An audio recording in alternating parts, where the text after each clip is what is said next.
Welcome to Malpractice Podcast.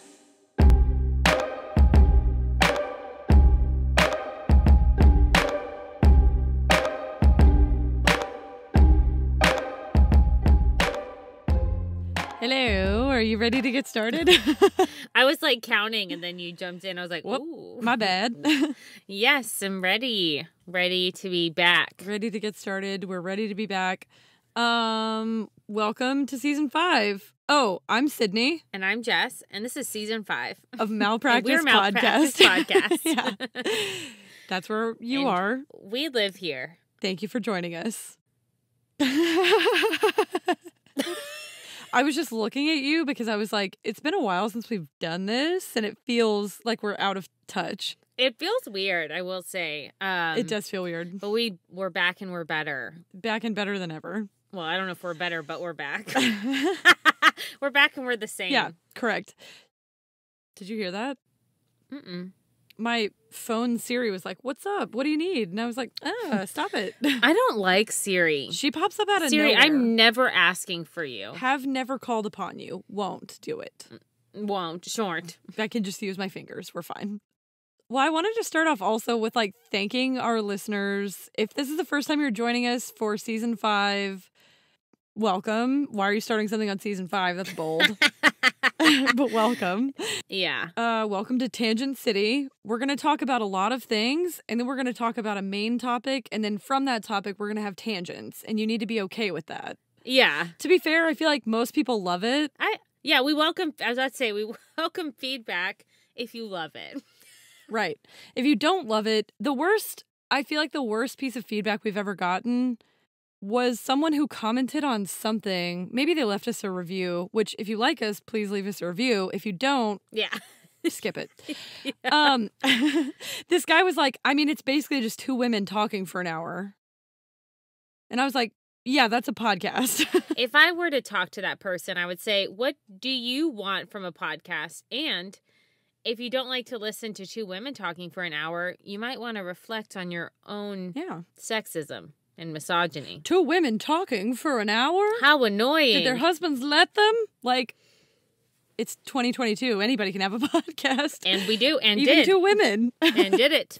Fair to call someone a fuckaroo? I think so. I don't ever understand. Sorry, my back really hurts. I think I'm getting old as fuck at this point. Yeah, that's a fact. I think when people leave negative reviews on things like podcasts, like you obviously know we put in time and effort to this, especially because we like do research around topics prior. Yeah, we do lots of homework. And so you're just being a dick. Right. So if you want to be a dick, there are podcasts centered around supporting that for you. If you identify as a dick, there's podcasts for that too. You don't have to listen to this one. Highly recommend Joe Rogan.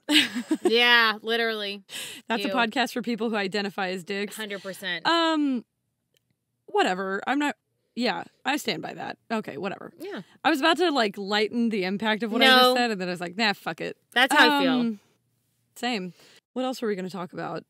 Well, you try to take your kitten for a walk in a harness. Yeah, she hated it. Yeah.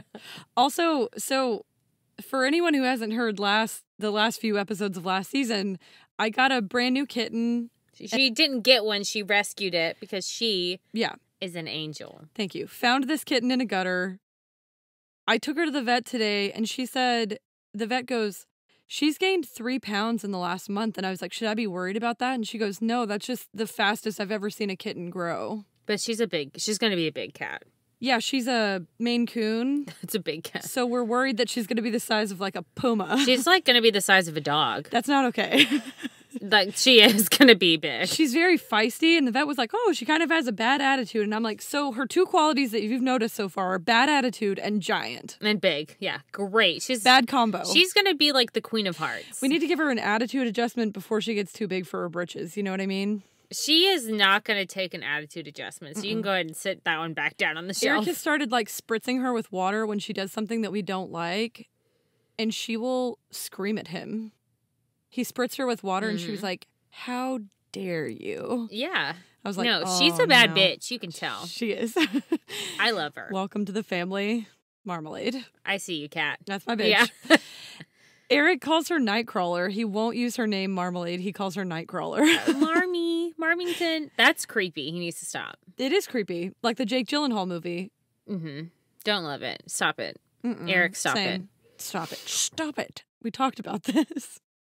Let's get into this episode. Let's do it. We are going to shout out one of our listeners who is is our new bestie, Lynn. Thank you so much, Lynn, for the recommendation to cover diabetes in an episode. She DM'd us on Instagram. We were like, duh, we should absolutely cover this. This is so interesting and it affects so many people. And it's so much like, as I was doing research, I don't know if this is the same for you, but I was like, how little do I know about something? Like, oh, absolutely. A series, and it starts here. Yeah. So thank you again, Lynn, and to all of our listeners who have been making recommendations. Like, we love it. We love you. We're working on episodes to cover all of those suggestions. We were just like, let's start with Lynn. And I was like overwhelmed with the amount of information I didn't know. So I'm super excited to share. Yeah, honestly, I agree. And I'm going to say this multiple times throughout this episode, but shout out to Jess because she put together the bulk of this episode. And your research taught me a lot of things that I didn't come across when I was reading about it. I think this topic... Oh, God, I hope it's accurate. No, it is. No, I'm just kidding. I did a lot of research. You did, yeah. Because I just, like, fucking hated science when I was in school, and I was like, I will take the bare minimum of science. Like, I took weather and climate, so I didn't have to do anything, like, biology. Mm-hmm. But this is crazy to me. This... Yeah. Like, what people have to live with and how people need to survive and how companies make so much money off of, like, the need of people to survive. It just makes me sick. So I'm really excited to cover it. And thank you. But it was really interesting. Yeah, exactly like you were saying, though. This topic is super interesting and it's very timely. We'll talk about that part later. But I wanted to start with some quick stats because diabetes is an issue that is definitely on the rise in the U.S. and has been for quite some time. Like basically since the 80s, diabetes numbers have been increasing in the U.S., which is wild. So according to the CDC in 2019... 37.3 million Americans, or 11.3% of the population, had diabetes. 11.3%. Yeah. That's like 1 out of 10 people that you know has diabetes, probably. Yeah. So of those 37.3 million adults, 28 of those were diagnosed and 8.5 million they estimate are undiagnosed. So there's almost 10 million people out there who don't know that they have diabetes but already have it, which is also crazy.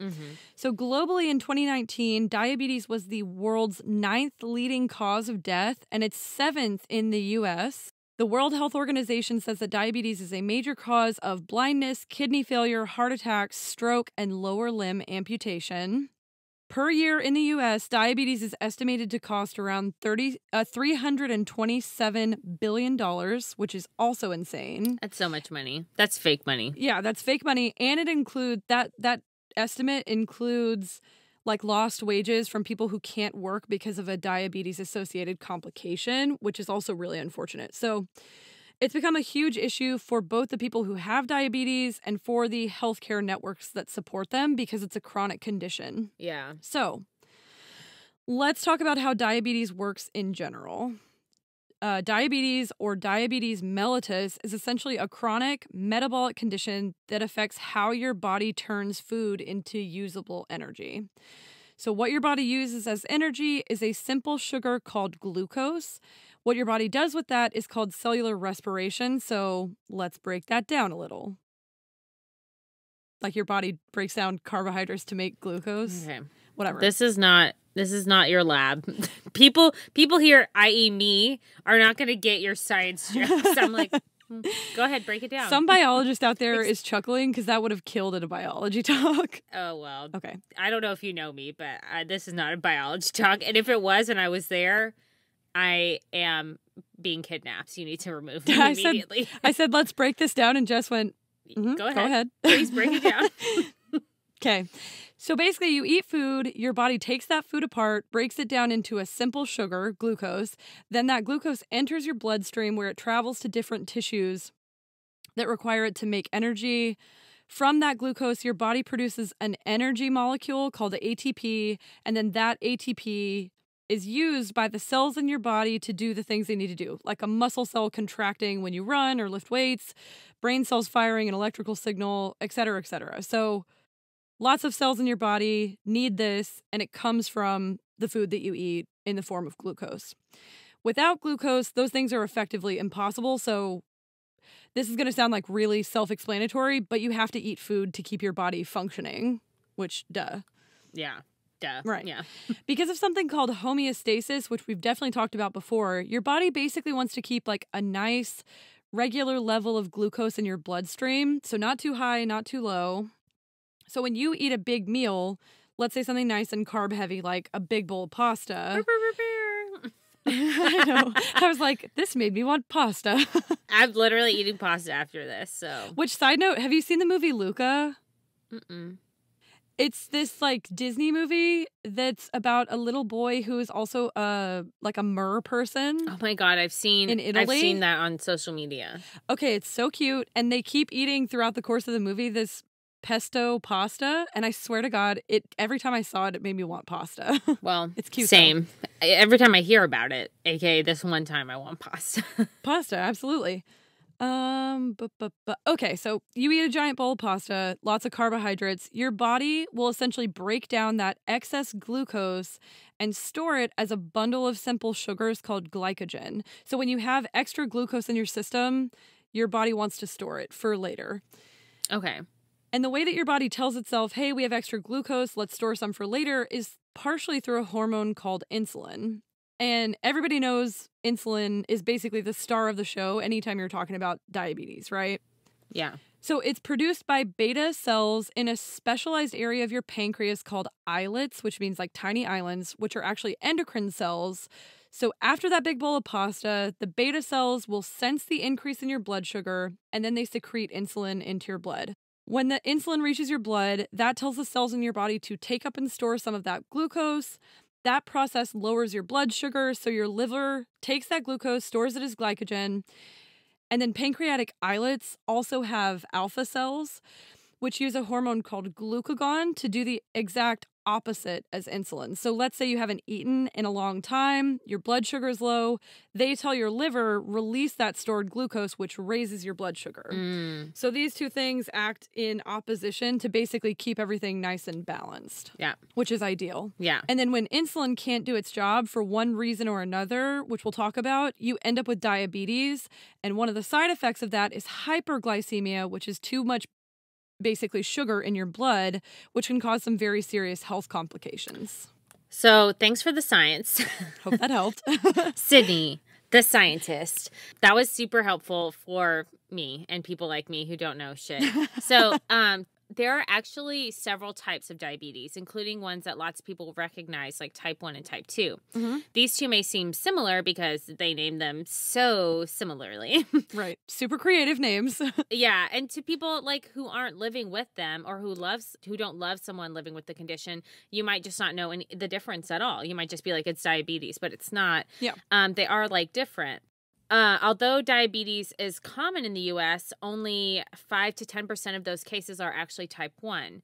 And that is like insulin-dependent diabetes. Mm-hmm. There was once a time when type 1 diabetes was basically always fatal within months or weeks of diagnosis, which is crazy. That is crazy. Thank goodness, right?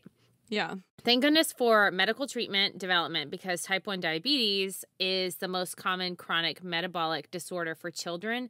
And current estimates say that the prevalence is increasing at a rate of 3 to 5% per year globally. Which is like terrifying. This is going to be a part of like life for a lot of people moving forward. So everyone really needs to know about it. Yeah. Agreed. Totally agreed. Type 1 is usually an autoimmune reaction that develops earlier in life. So it's sometimes called juvenile diabetes. You might have heard of that. Yeah. But it may actually still develop in adults. So it can't just be like, when we call it juvenile diabetes, people think like, oh, that's for children. But like... Right. Like I'm out of the woods if I'm an adult. Incorrect. Right. Yeah. You are not out. You're... Right. Everyone's in the woods. And we're all here. Forever. Like... on that show Alone that I started watching, which is wild. Oh my God, same. Did you watch it all? I've watched all of it. Oh, absolutely. No, I haven't watched it all, but I've been binge watching it with Eric every night. It's great. So essentially in the show, these people compete for money and they literally get dropped alone in like grizzly bear infested wilderness, and they're like, Correct. Stay out there as long as possible. And they get 10 items. They have to basically make a shelter, like a log cabin shelter for themselves. It's crazy what these people can do with like an axe and a fire starter. It's simply, and I cannot stress this enough, it is not for me. I love this tangent so much. I would die. I want to talk to you about the fact that do you feel like it would be miserable to be in a room with all of those contestants because they feel really intense? Oh, yeah. Okay. 100%. I would. That was just an observation I made to Eric. I was like, these people are intense. That would Like, be my there's a lot version of Alone, is being stuck in the room with all of them. Jessica's like, I was brought 10 items, 1 cell phone. And I'm calling immediately. Right. I'm tapping out. I don't remember why I started talking about that. In the woods. We're in the woods. Okay, now we're out. Well, everyone's in the Everybody's woods. always at risk forever. Yeah. Yeah, so no matter what, like, you should know, and you do not grow out of type 1 diabetes. You don't grow out of juvenile diabetes. Right. You just have diabetes.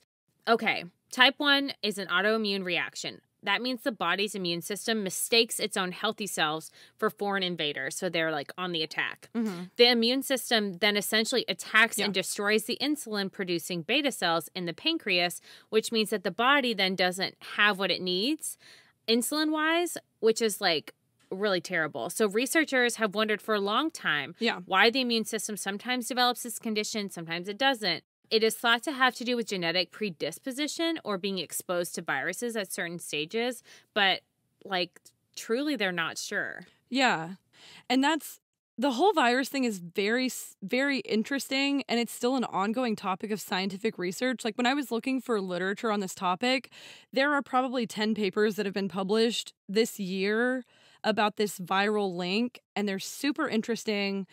The current theory is essentially that if you already have some of these genetic factors that they're identifying and starting to understand a little bit better, then you may be more susceptible to developing type 1 diabetes. But they're also now thinking that viruses probably play a major role, specifically childhood exposure to a common viral type called enteroviruses, plus the mumps virus, rubella virus, and yep, you guessed it, also COVID-19. Yeah. Which is crazy. So researchers have also linked environmental factors like diet, a vitamin D deficiency, environmental pollution, great, and in utero toxin exposure. So there are certain things that you can be exposed to while you're literally in the womb that can make you predisposed to type 1 diabetes, which is terrifying. Yeah. So the risk factors are considered to be like family history and age, which, wow, that's fucking riveting science. It's the case for everything. And family history means like parent or sibling with type 1 diabetes. So an age could be like, quote unquote, children and adolescents, but it can actually appear at any age. So we know that doesn't even matter. Symptoms can include, but they're not limited to, like frequent urination, thirst, hunger, fatigue, essentially being alive. That's me all the time. I mean, literally, cuts and sores that don't heal, dry skin, a lot of infections, increased infections, numbness and tingling in the hands or feet, which who hasn't? And then Healthline also said people with diabetes could experience irritability, mood changes, and weight loss. Like, we need to have some clearer understanding of, like, what is just these things in life and what this is why this is undiagnosed, right? Yeah, it's tough. Type 1 symptoms develop quickly over the course of weeks generally. So you will have like repeated exposure to these kind of symptoms if you have type 1. It's one of those things where if you're thirsty occasionally, I think that's just being a person. But what I've heard is that for people who have diabetes, it's like a thirst that you can't quench. Like they'll drink a crazy amount of water and never feel kind of satiated. And then the other thing about that is that if you're already frequently urinating and you're drinking water all the time, then that increases the frequency of urination. So frequent urination, they're not saying like, oh, I pee once every couple of hours. They're saying like, I pee every 30 minutes. Yeah. Like, it's crazy. Yes. Yeah. This is why people, when they Google their symptoms for things, they think they have everything and or are always on the verge of death because, like, anything could be anything could be anything. Yeah. So I wish there was just, like, a test, you know, or something. Yeah. That was, like, happened at birth so that you knew more. Yeah. I think there was one article that I was reading to get ready for this, and they were talking about the idea, I think this was from the CDC, they were talking about the idea of implementing, like, a youth screening assessment in kids in, like, public schools where they just go around and test everyone's blood sugar in, like, 100%. the age range where it's most commonly found. They would just do these tests. And why don't they? They do that kind of stuff for scoliosis. Yeah, I think it was about money, but I do think that that's probably coming in the near future. According to both the CDC and the ADA, that was their recommendation. If I hear the government complain one more time about fucking things costing money, let me rephrase. Yeah. If I hear lawmakers who we elect to protect and take care of us complain one more time about things like screenings costing money, yeah, I will burn Utica to the ground. That seems totally reasonable. I'm like, bro, do you not know that everything costs money? Did you forget that? And I do not care. Like, and I cannot stress this enough. No. I do not care if things cost money. Use my money to test the children to save the lives. Like, what if you could choose where your taxes went? That would be amazing. Oh, bitch. I wish that was the case. Can you believe? Can you? Yeah. Oh, hell no. Like, you know the Amazon Smile pages where you get to pick where your donation goes? What if the government was like that with your taxes? Like, pick where this goes. That is an interesting idea, actually. I love it. I love it, too. This is the first time I've ever thought about this, and I'm in. If they did that, though, they would never do this. First of all, why am I talking about this like this is actual probability? They would never allow us to actually have control over where our money goes. No, you can't, because people would be crazy. They'd be like, mine goes to... Yeah. What are you talking about, sir? If Joe Schmo wants that, that's fine. Fair enough. Because the rest of the sane people... I think you're overestimating how many people are sane. Yep. I did what I did. I think that we are just about to have new tax-paying people who are Gen Z. If I've said it once, I've said it 1,000 times, is going to save us. Fingers crossed. And I think they're going to be like healthcare. Also pollution. They care about the climate. They do. care about healthcare. Yeah. They care about... and they have all the fucking time in the world. Well, we need a future who cares about all of those things. We have them. Because we don't have a past that cares, if I may. I am a big fan of Gen Z. I'm here for them. If they have one fan, it's me. You do love TikTok. I'm like in the stands like, Gen Z, Gen Z. You do love TikTok, and that's the prerequisite for loving Gen Z. I'm obsessed. Now that we've decided where our taxes are going. if we get to decide, now there's a public record of where we want it to go. Oh, 100%. So type 1 and type 2 diabetes are different in that people with type 1 are actually losing the beta cells that produce insulin. So your body straight up doesn't make enough of that hormone. But people with type 2 diabetes actually have what's called insulin resistance or insulin insensitivity. So the cells in your body don't respond to the insulin that's being produced. So your islet cells are fine, your beta cells are fine, but the rest of your cells in your body are not responding to that because of insulin insensitivity. This one is the most common type, and as much as I even hate to say this, it is historically linked to both genetic and lifestyle factors. What I'm about to say, feel free to send your hate mail to malpracticepodcast@gmail.com. Yeah. You can DM it to us on Instagram. It's often associated with poor diet, which is high in saturated fats, low levels of physical activity, and higher levels of excess weight. Type 2 is also usually called adult onset, even though younger people and kids can still develop it. So there is actually an ideal concentration of glucose in your blood, which is about 90 milligrams per 100 milliliters of blood. And when your blood sugar is outside of that range, you're looking at trouble, even if there are different levels of trouble. So the first kind of lowest level of like, it doesn't look good, but it's not diabetes, is a condition called prediabetes, which essentially means your blood sugar is higher than normal, not high enough to constitute type 2 diabetes. So the screening that they do for this type of screen, what am I trying to say? The test that they do for this type of screening is basically just a blood sugar test. Yeah. They have little test strips, they prick your blood. The paper changes color depending on how much sugar is in your blood. The little meter reads it. They're pretty simple, but also a modern medical miracle. You should go read about those independently because they're amazing. They sound like what Elizabeth Holmes pretended she could do, but test for That's everything basically in the world. correct. Yeah. She was like, you know what would be cool? If we could do a test like they do for diabetes, but instead for everything. But for everything. And everyone was like, but they do that because but it's just a one thing. And she's like, but what if? But what if you could? We lied about it. What if we lied? What if you shut up and don't tell me what's incorrect? Yeah. What if I just pretend I don't hear you and get caught and am now waiting sentencing? Ooh, awkward. If I don't hear you, it didn't happen. So what if I pretended it wasn't my fault and I still got convicted? Yeah. What if that? That's correct. That's exactly what happened, and that's exactly what she was trying to do. So these are actually really cool. They just read basically what color blue the test strip changes, and based on how blue it is, they can tell you what your blood sugar is. Like the little meter will tell you. That's so cool. It's super cool. Back to prediabetes. In 2019, 96 million Americans aged 96 million beers on the wall. I don't know why I thought that. We're rusty, okay? We're rusty, and we haven't done this in a while. 2 weeks is a long time. It is. Apparently. In 2019, 96 million Americans aged 18 or older had prediabetes, and 90% of those people did not know they have it. So it's obviously important to get screened if you're even a little bit concerned. A prediabetes diagnosis is actually reversible. So if you're diagnosed with prediabetes, it means that you can make changes to avoid having it develop into full-on type 2 diabetes.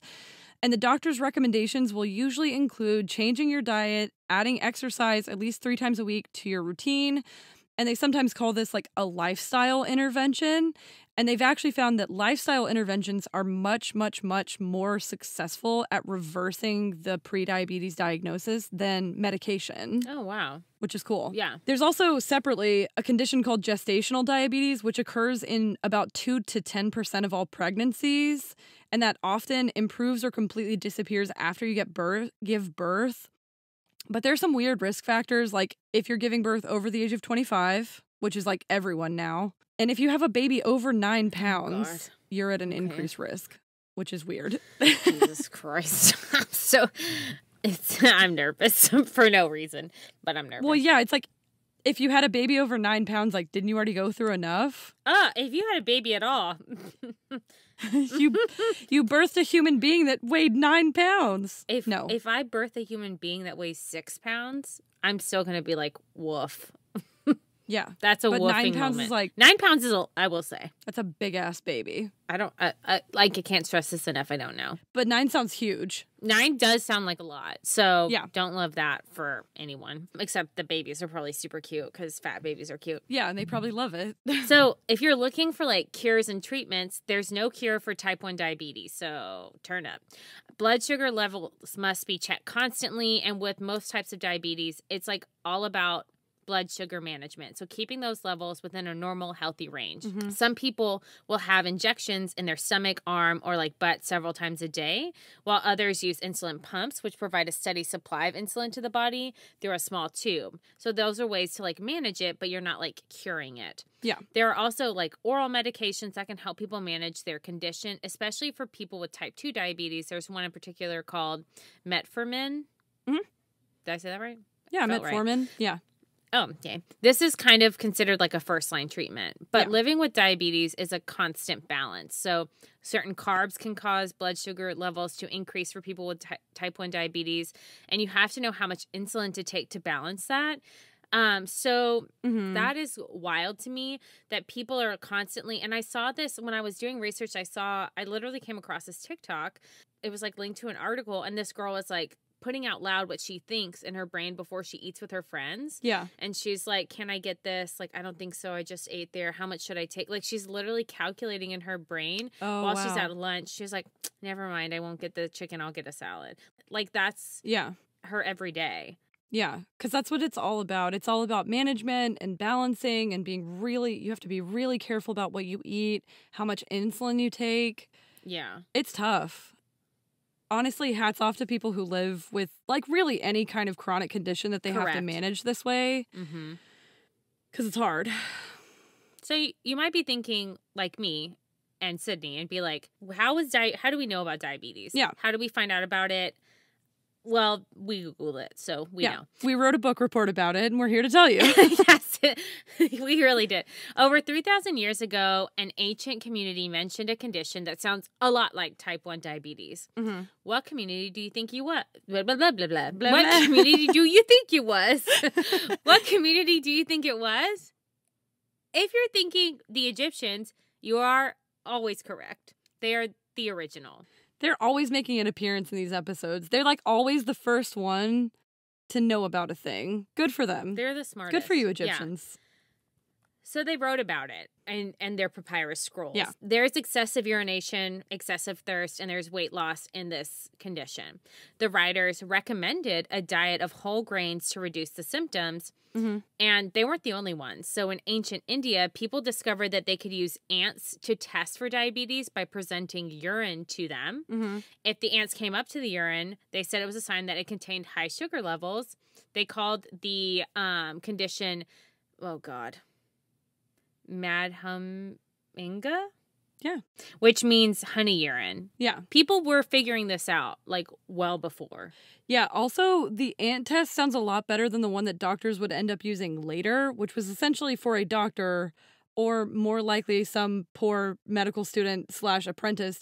They would actually taste the urine of the person who was having the symptoms that we described. Yes. Both of these things are done because one of the common symptoms is glycosuria, which essentially means that the excess glucose your body can't uptake and your kidneys can't filter is released with your urine. So your pee is actually sweet, which is why ants would come to it, but also why they were tasting it, which is disgusting. Why would anyone go backward from using ants to drinking pee? That makes no sense. Literally. I cannot stress this enough. Why did you backpedal and be like, you know what? We do have this, like, surefire test. Right. We've been using it for a long time. Ants are, like, the number one. Go ants. But you know what would be cool is if you tasted this. Yeah, not me. I'm not tasting pee. Me. Never me. Are you joking? I invented this. I'm not tasting it. You taste it. I'm not tasting this. During the 3rd century BCE, Apollonius of Memphis officially mentioned the term diabetes, which may have been the earliest reference for that term itself. The Roman doctor Galen. I don't know why you're looking at me because you know I can't read. I don't know either. Cannot. So this homie mentioned diabetes, but noted that he only had seen 2 people with the condition and basically said that it was extremely rare. By the 5th century CE, people in India and China had worked out the difference actually between type 1 and type 2 diabetes, which is nuts. They're smarter than us.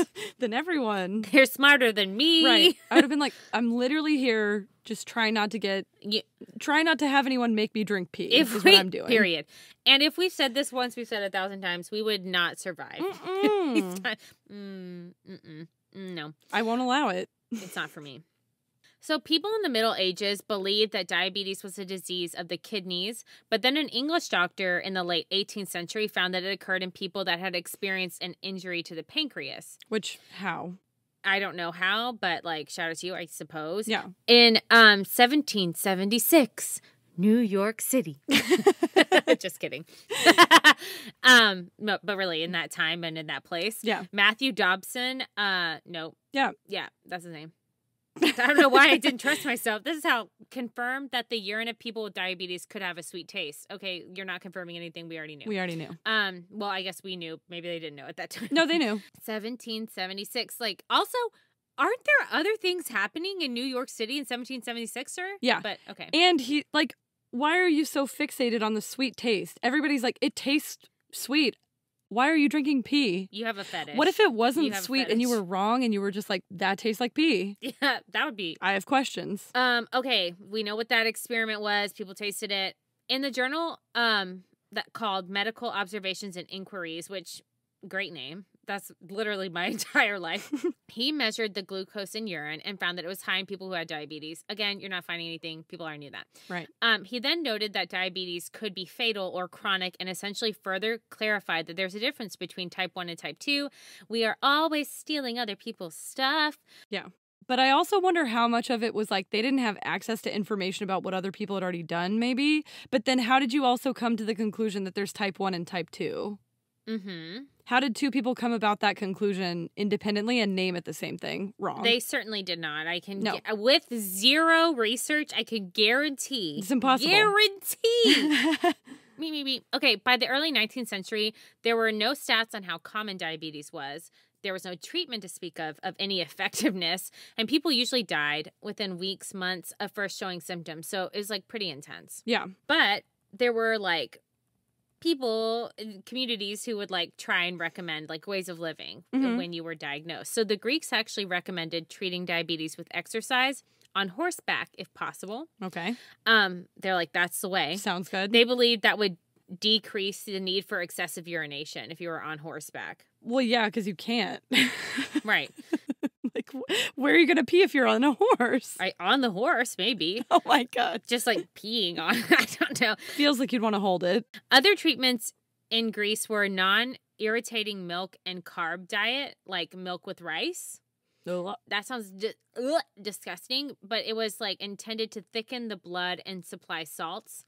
Or you could eat milk and barley water boiled with bread. Also sounds disgusting. Yeah. They also made powders of fenugreek. Okay. Lupin and wormseed or opium, veal and mutton, rancid animal food, tobacco, green vegetables, a carb-free diet, which is confusing from all of the bread that you said I could eat, and barley, or fasting. They were literally like, feels like they were throwing spaghetti at the wall, like, let's see what sticks and who survives, and then we can decide. But that's what that community would do. Yeah. Also, shout out for trying. A low-carb diet is actually still what the American Diabetes Association recommends to this day. So if they were doing that, great. If they were making you eat tobacco and boiled bread, not so great. Yeah. Have you ever seen wet bread? Yes. It makes me want to die. If someone told me they were going to feed me boiled bread, I'd be like, you're not. I'll let the dice lay where they lay, right? We'll see how long I live, but I'm not eating boiled bread. I can barely eat a like moist sandwich. I need a fresh sandwich. I don't need bread. The thought of a moist sandwich just made me want to. But you know how if if the bread is next to tomato? Yes. First of all, why are you doing that if you make a sandwich? You know what's going to happen there. You don't put tomato on a sandwich? Well, I do, but like put lettuce or something. Put a barrier. Cheese. Yeah, and don't you dare wash the lettuce and then immediately put it on the bread. Pat it dry. How dare you? How dare you? What is wrong with you? You're disgusting. Moving on. You live like an animal. Okay.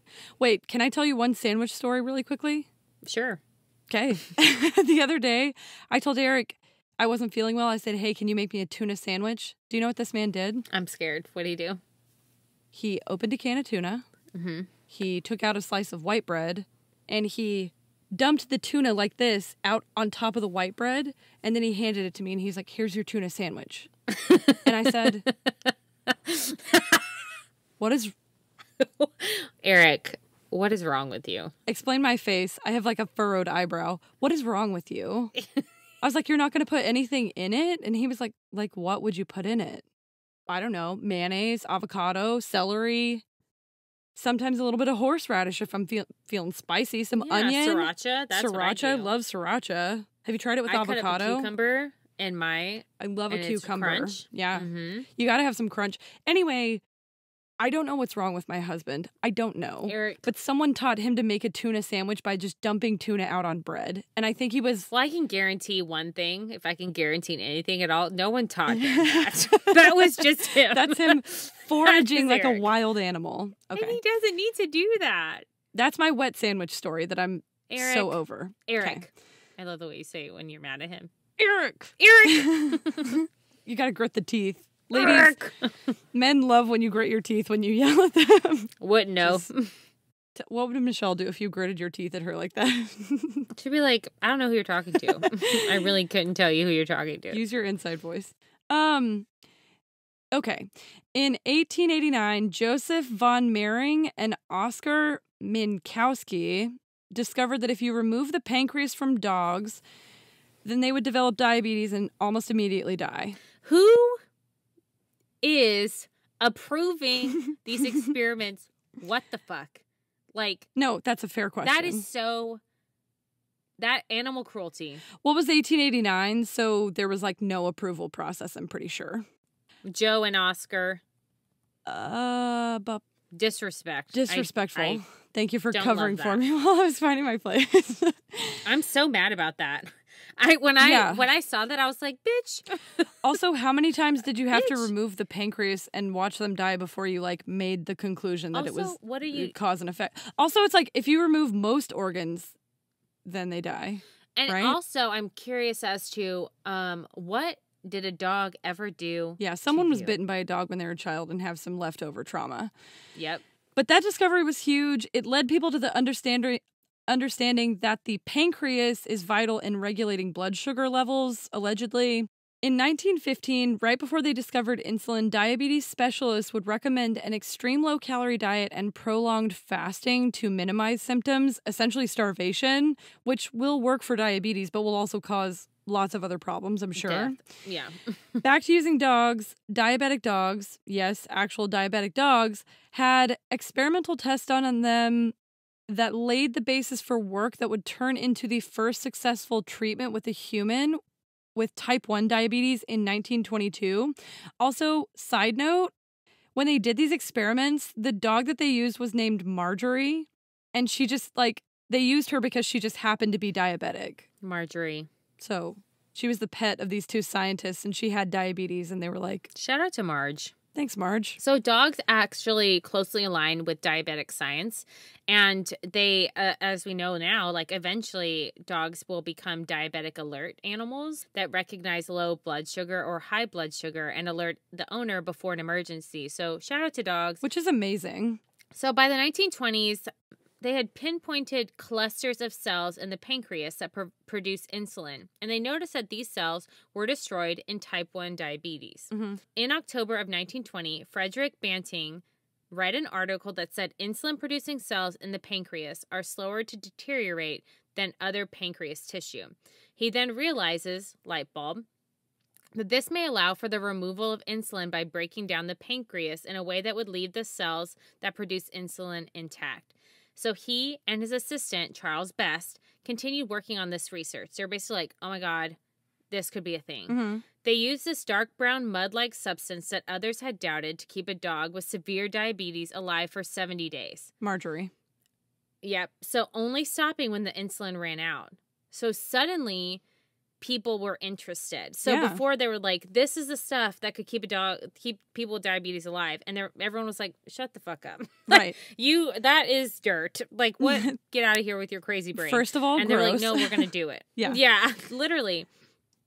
With the assistance of J.B. Cullip and Michael McLeod. I just want to give them credit. It's because they were there too. They developed a more refined and pure form of insulin from the pancreases of cows. Yeah, we love them. So part of the reason that we love Banting, Best, and Cullip specifically is on January 23rd, 1923, Banting, Best, and Cullip were awarded the American patents for insulin, and they actually sold the patent to the University of Toronto for $1 each. And they Banting notably said, quote, "Insulin does not belong to me. It belongs to the world." His desire was for everyone who needed access to it to have it, and they actually even refused to put their name on the patent because they thought it was medically unethical to profit off of something that was going to save lives. If only everyone felt that way. If you don't feel that way, garbage. That's so noble. That means they were real scientists. Like, I respect that so much. They were like, yeah, really, these were the good guys. 100%. So in January of 1922, Leonard Thompson is a 14-year-old boy dying from diabetes in Toronto, Canada. He is actually the first person to receive an injection of insulin. Within 24 hours, his blood glucose levels dropped to nearly normal. This was like huge news in like health and science. Yeah. In 1923, Banting and McLeod. Sure. Yeah. They received the Nobel Prize in Medicine, which they extended to Best and Collip as well. Again, these are the good guys. Yeah. In 1950, NPH, which is an intermediate-acting insulin, was marketed by the Danish pharma company Novo Nordisk. It's still a company. I don't know why I can't read. I've seen that name. I do know why I can't read. I've never can. In 1955, Frederick Sanger sequenced insulin and went on to receive the Nobel Prize in Chemistry for his research doing that. Yeah. So really cool stuff happening. By the end of 1923, insulin was the highest selling product in Eli Lilly's history, and profits from it accounted for over half of the company's revenue. As we know, the prices have continued to skyrocket ever since. Yeah. And it doesn't get better from there. No, this is the bad part. Right. In 1963, insulin became the first human protein to be chemically synthesized, which is incredibly cool. Insulin then folds into the foundation of care for diabetes starting at that point. So biotech firm Genentech started using recombinant DNA techniques to create synthetic human insulin starting in 1978. Eli Lilly, the pharma giant, started large-scale productions of insulin shortly after. They developed enough, actually, to supply the entire North American continent. Novo Nordisk, I can't read that name either, it's hard. Novo Nordisk Okay, love that. Pharma introduced slow-acting insulins. So at this point, what they're essentially using is pig and cattle insulin that is being used, but so many patients were having allergic reactions. So even though it was saving millions of lives, it was still having adverse effects on some people. So they saw a need for genetically engineered synthetic human insulin, and that was originally produced in 1978 using E. coli bacteria. They cloned it into this E. coli bacteria to produce that insulin. In 1982, Eli Lilly went on to sell the first commercially available biosynthetic human insulin under the name Humulin. And then after that, Novo Nordisk introduced the insulin pen in 1985, and Medtronic released a minimized 506 insulin pump, which delivered meal memory, daily insulin totals for patients. So it kept track of, basically, it's a new medical device that's helping people manage their data and their diabetes. Yeah, the data. In the year 2000, over 470 patients received islet cell transplantations, which helps diabetes patients become free from insulin use so long as they continue to take immunosuppressant drugs. That's cool as fuck. It's really cool. But, I mean, immunosuppressant drugs, have their own downsides, obviously.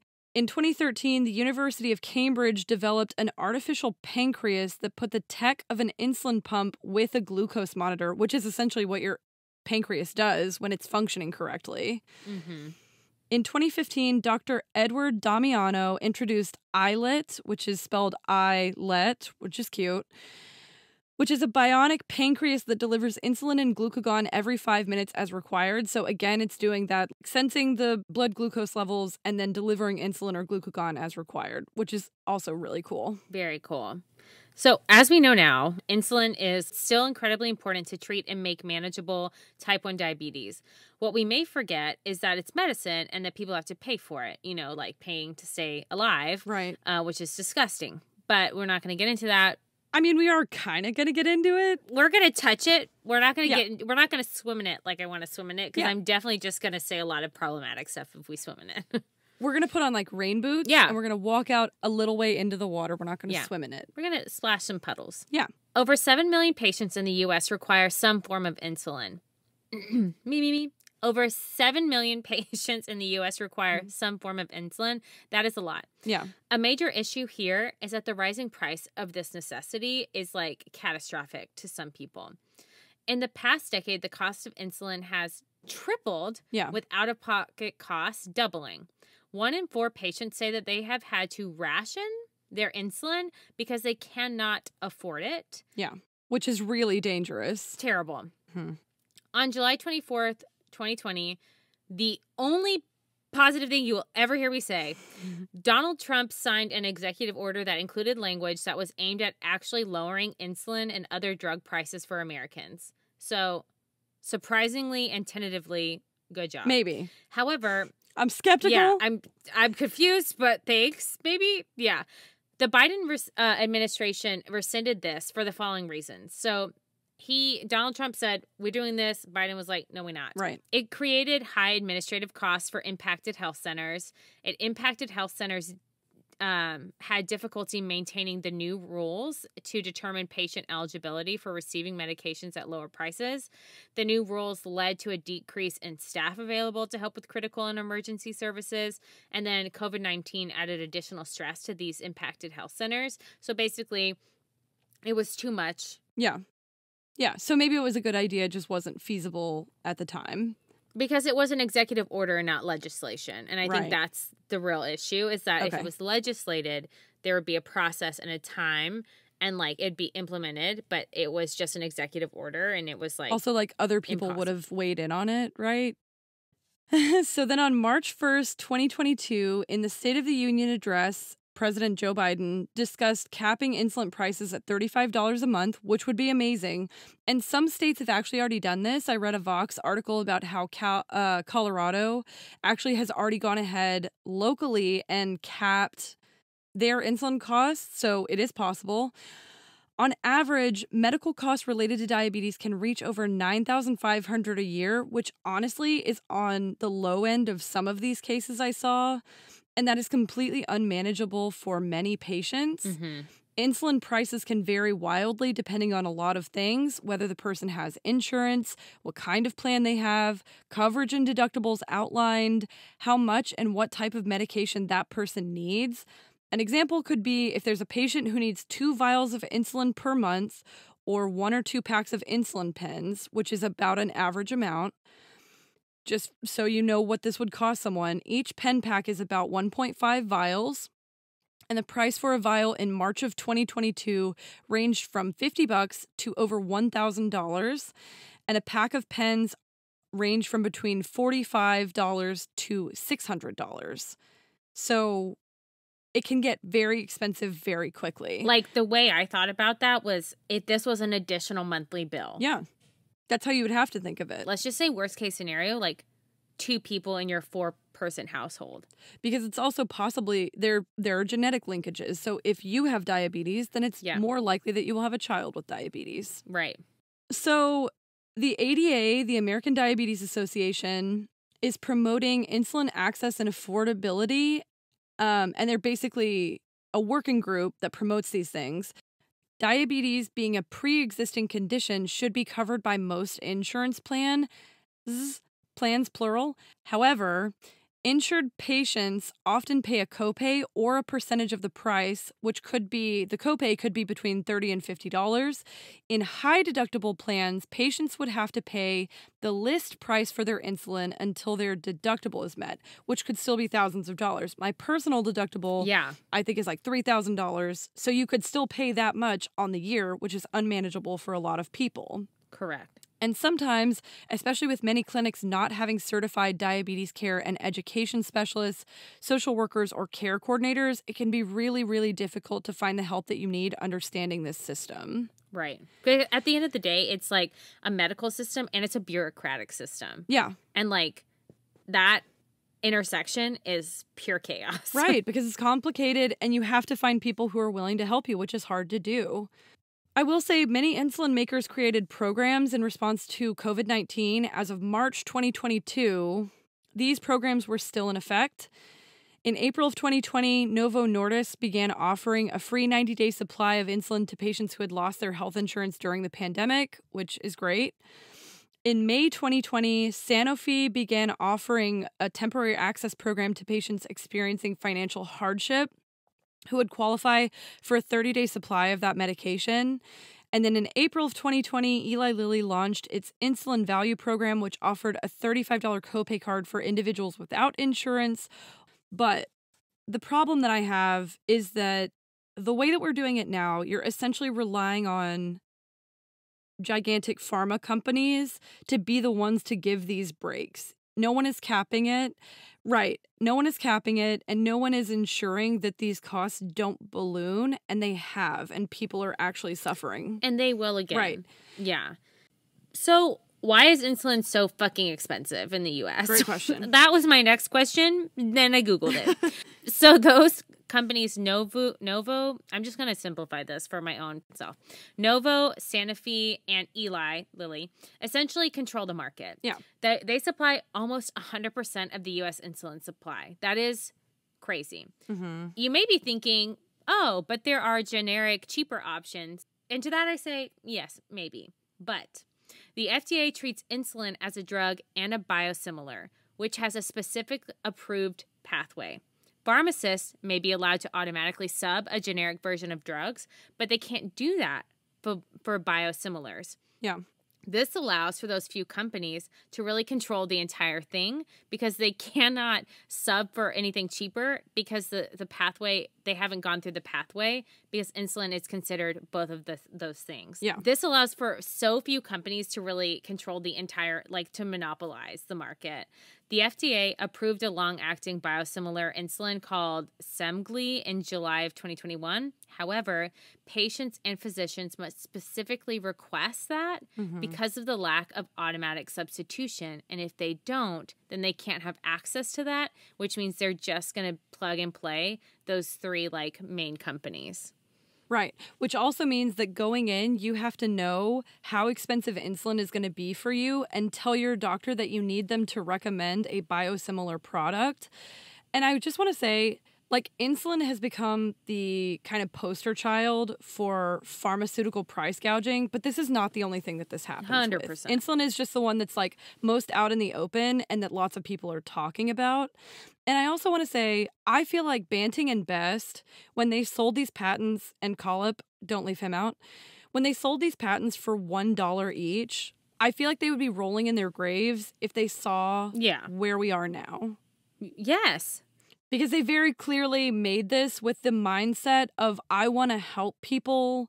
They wanted everyone who needed their medication to be able to afford it. And people have essentially corrupted that idea. And that's why I hate capitalism. And full circle. There are some changes happening in the insulin and access to medication space. There's constant legislative attempts to solve for this problem.